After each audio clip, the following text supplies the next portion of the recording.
બનાસકાંઠામાં ફરી લકી ડ્રોના આયોજનમાં પોલીસ ત્રાટકી છે। થરાદના ચાંગડામાં કરાયું હતું આ લકી ડ્રોનું આયોજન।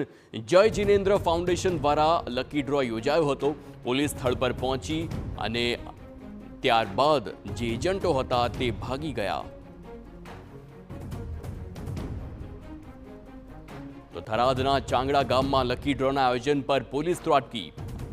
તો આજે દિવસે રખાયું હતું લકી ડ્રોનું આયોજન। જય જિનેન્દ્ર ફાઉન્ડેશન દ્વારા સદારામ ઇનામી લકી ડ્રો નામે યોજાયો હતો લકી ડ્રોનું આયોજન।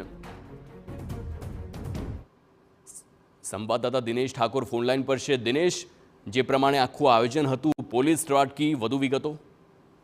जी जણાવી દઈશ કે બનાસકાંઠાની અંદર લકી ડ્રો મામલે પોલીસ અગાઉ ફરિયાદ કરી ચૂકી છે, પરંતુ લકી ડ્રો નામે આયોજન કરતા આયોજકો લકી ડ્રો બંધ કરવાનું નામ લેતી લકી ડ્રોનું આયોજન કરતા હોય છે। ત્યારે આજે થરાદના ચાંગડા ગામની અંદર લકી ડ્રોનું દિવસીય આયોજન રાખેલું હતું। મંડપ, સાઉન્ડ સહિતની સામગ્રી તૈયાર કરી હતી। તેવા જ સમયે થરાદના ડીવાયએસપી પોતાની ટીમ સાથે ત્રાટક્યા હતા। ત્યાંથી લકી ડ્રોનું આયોજન બંધ કરાયું હતું। તે પોલીસ ઘટના સ્થળ પહોંચી હતી ત્યારે આયોજકોમાં અને એજન્ટોમાં નાસભાગ થઈ હતી। જી આભાર દિનેશ સમગ્ર માહિતી બદલ।